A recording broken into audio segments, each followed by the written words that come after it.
Sumainyo ang Panginoon. At sumaiyo rin. Ang mabuting balita ng Panginoon ayon kay San Lucas. Papuri sa iyo, Panginoon.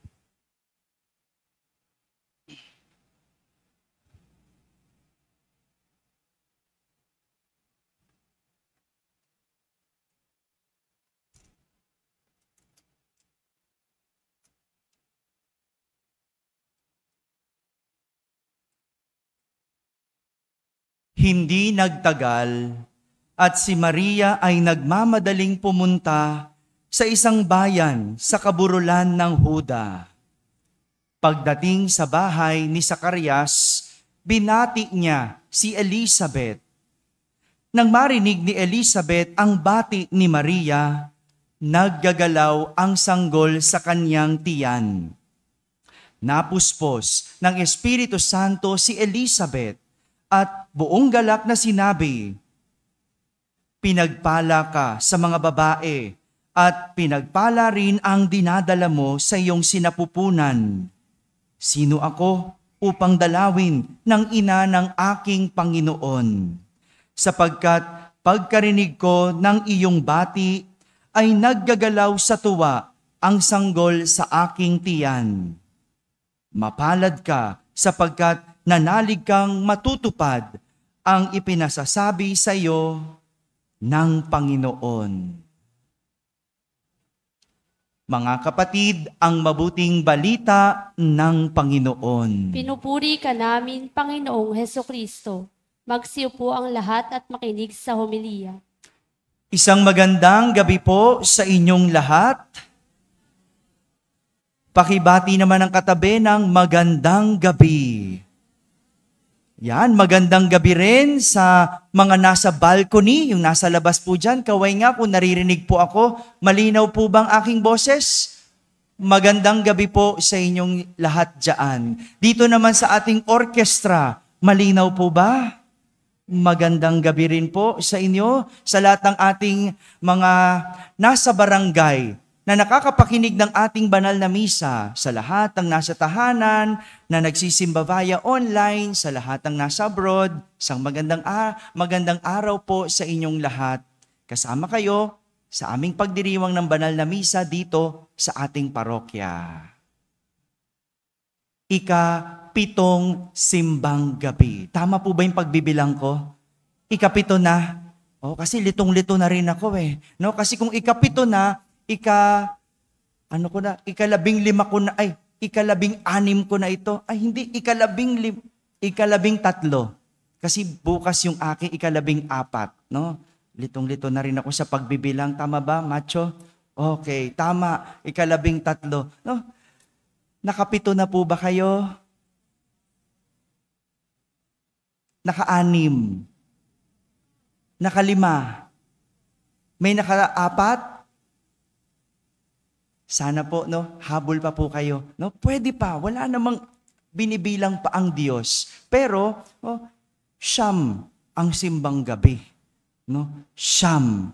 Ibig sabihin ng siyam na buwan sa sinapupunan ng mahal na Birhen. No? Hindi ko lang po alam kung nakailan na po sa inyo.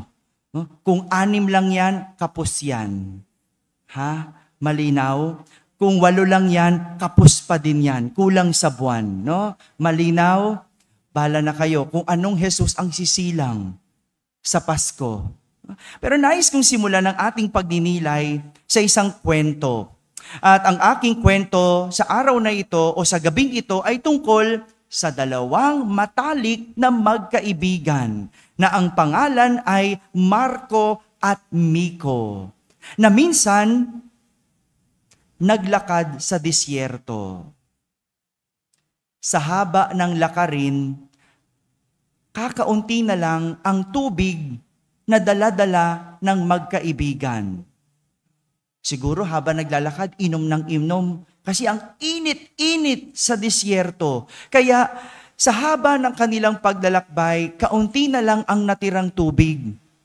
Dahil pareha silang pagod at uhaw, nagunahan silang 2 sa pag-inom sa dala nilang tubig.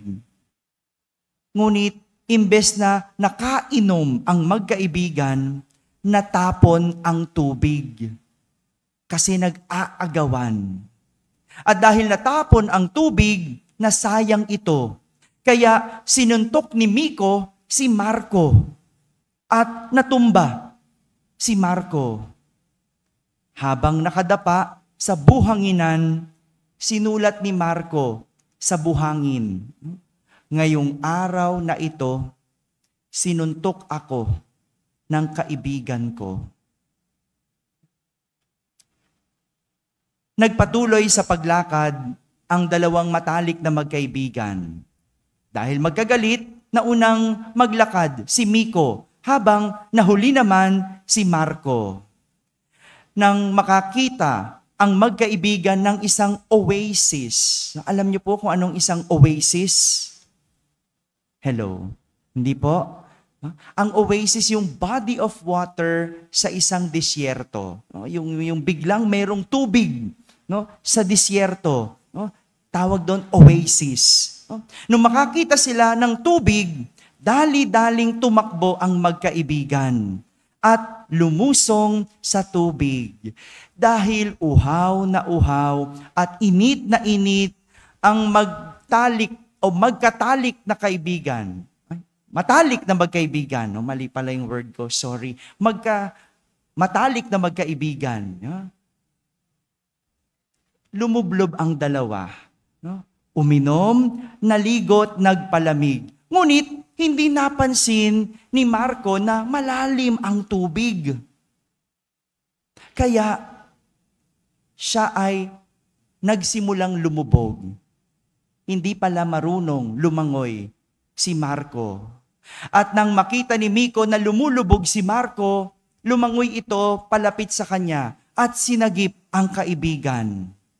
Hinila at dinala sa buhanginan si Marco at inihiga. Gumapang si Marco at humanap ng malaking bato. Nagtataka si Miko, bakit humahanap ng bato ang kanyang kaibigan? Habang pinapanood ni Miko ang gagawin ng kaibigan, sumulat si Marco sa bato. At sinabi niya, ngayong araw na ito, iniligtas ako ng kaibigan ko. Tinanong ni Miko kung anong ibig sabihin ng sinusulat ng kanyang kaibigan sa buhangin at bato. Sabi ni Marco, kapag ginawan ka ng kasamaan ng isang tao, isulat mo sa buhanginan. Isulat mo lahat ng sakit para madali itong mabura. Pero kapag ginawan ka ng kabutihan, iukit mo ito sa bato para hindi mabura habang buhay. Mga kapatid, ito po ang nais ituro sa atin ng ating ebanghelyo sa araw na ito. Pamilyar po ba sa inyo ang narinig ninyong ebanghelyo? Ilan po nagsimba dito kahapon? Di ba sabi nyo, nakapito na kayo? Pamilyar ba ang ebanghelyong narinig ninyo? Nagsimba pero hindi nakinig. Ito mga to talaga. Opo. Kahapon, ito ang ating ebanghelyo. Parehas. Kaya naman, sa harapan natin, nakikita pa rin natin ang imahe ng mahal na Birheng Maria at ni Elizabeth ng kanyang pinsan. Kwento ng pagdalaw ni Maria sa kanyang pinsang si Elizabeth ang ating narinig sa ebanghelyo ngayon, pati kahapon. Kung matatandaan natin ang kwento ng mag-asawang Elizabeth at Zacarias, sa kabila ng kanilang katandaan at sa kabila ng pagiging baog ni Elizabeth, sila ay pinagkalooban ng anak. Kaya naman, parehas na buntis si Maria at si Elizabeth. nang dumalaw si Maria sa kanyang pinsan. Pagdating ni Maria sa tahanan ni Elizabeth, binati niya ito at naggagalaw ang sanggol sa sinapupunan ni Elizabeth at napuspos siya ng Espiritu Santo. Magandang pagnilayan po natin kung ano ang mayroon sa pagbati ni Maria na nagdulot ito ng saya. Sabihin nyo nga po, pagbati. Isa pa. Isa pa. Yan, gising na sila. No? Pagbati. O sa Ingles, greetings. Bumabati tayo sa tuwing mayroong okasyon. O kaya sa tuwing may nakikita tayong mga tao. Marunong po ba kayong bumati? Pakibati nga ang katabi. Yan, di ba? Kapag umaga, ano ang bati? Kapag Pasko, ano ang bati? Kapag birthday, anong bati? Yan, ganyan, Bumabati tayo tuwing may okasyon o tuwing meron tayong nakikitang kakilala o mga tao. Isa itong paraan para tawagin at abutin ang isang tao. 'Di ba? Yung isang tao hindi mo mabati, parang ang hirap abutin. Siguro naman, walang taong hindi sasaya kung siya ay binati. Maliban na lang kung suplado o mainit ang ulo. 'Di ba? Pag binati ka, di ba nakakagaang ng loob? Kahit hindi mo kilala, na parang you feel welcome. You feel comfortable. You feel warmth. Merong ganong pakiramdam. Kesa yung pumasok ka sa silid, walang bumabati sa'yo. Di ba ang bigat? Kaya nga kapag kumain tayo sa isang restaurant, di ba binabati tayo ng gwardya? Kapag pumapasok sa mall, bumabati. Di ba? Sa mga espesyal na okasyon, maaring walang handa o walang regalo, pero hindi kumpleto kung walang pagbati. Imagine niyo, birthday nyo. Walang handa, walang regalo, pero walang bumabati. Di ba?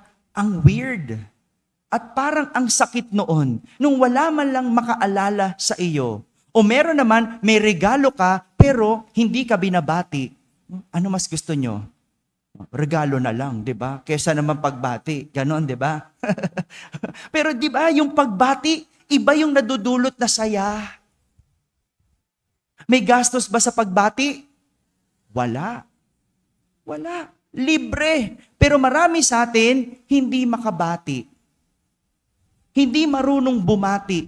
Nadaanan yung kumare, hindi mabati. Bakit? Bakit? May utang. Ayun.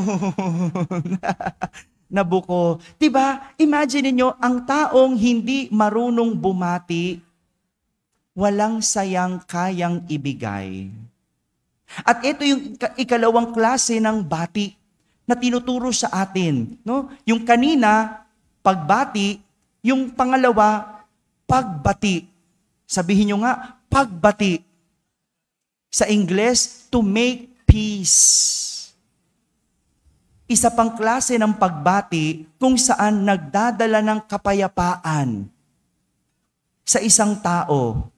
Madalas ginagawa ito kapag merong away, merong gulo, o merong hindi pagkakaunawaan ang mga tao. Nakikipagbati. Diba? Nagdadala ng kapayapaan para matigil ang anumang hindi magandang karanasan o di pagkakaunawaan ng tao. Magandang makita natin kung ano ang dulot ng pakikipagbati sa tao. Maaring simple lang ito, pero mahirap gawin para sa iba. Meron tao, hindi pala bati, at hindi marunong bumati. At ang mas masakit, hindi marunong makipagbati. May mga taong ganon. Yung hindi marunong makipagbati. No? Natapakan mo sa jeep, anong dapat sasabihin? Ba't yung iba sinasabi, nakaharang kasi paa mo eh. Diba? No? Parang kasalanan mo pa. Diba? Sorry lang, hindi masabi. Nasaktan mo ang iyong kapwa, hindi ba dapat humihingi ka ng paumanhin? Pero bakit parang nangangatwiran ka pa? Parang hirap na hirap mag-sorry. Nangutang, magsosorry lang, sorry, hindi pa ako makabayad. No? Anong gagawin? Mag-iiba ng daan. No? Doon na lang, iikot na lang. No? Mahirap bang mag-sorry? Mahirap bang makipagbati? Mahirap yan sa taong walang saya sa kanyang puso. Pero dahil hirap kang makipagbati, wala ka ring saya sa iyong puso. Di bang hirap nung may kagalit? O sanay na kayong may kagalit? Try mo, makipagbati, malalaman mo ang gaang pala sa pakiramdam. Sana noon mo pa ginawa. Sabi ng dating kardinal, ang Kardinal Tagle, sabi niya, the cheapest form of charity is greeting. Hindi mo kailangan gumastos. Ang kailangan mo lang, pusong masaya. Pero kahit kailan, pag walang saya sa iyong puso, hindi mo maituturing o matututunang bumati at hindi ka matututong makipagbati. Kapag walang saya sa iyong puso, hindi ka matututong bumati at hindi ka matututong makipagbati. Mga kapatid, ito ang mayroon si Maria. Pusong masaya.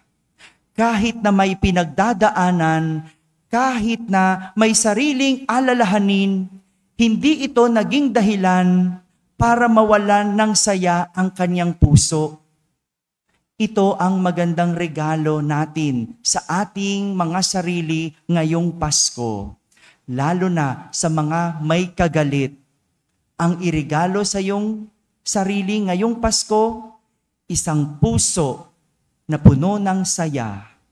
Dahil ito ang magdadala sa atin para bumati at makipagbati.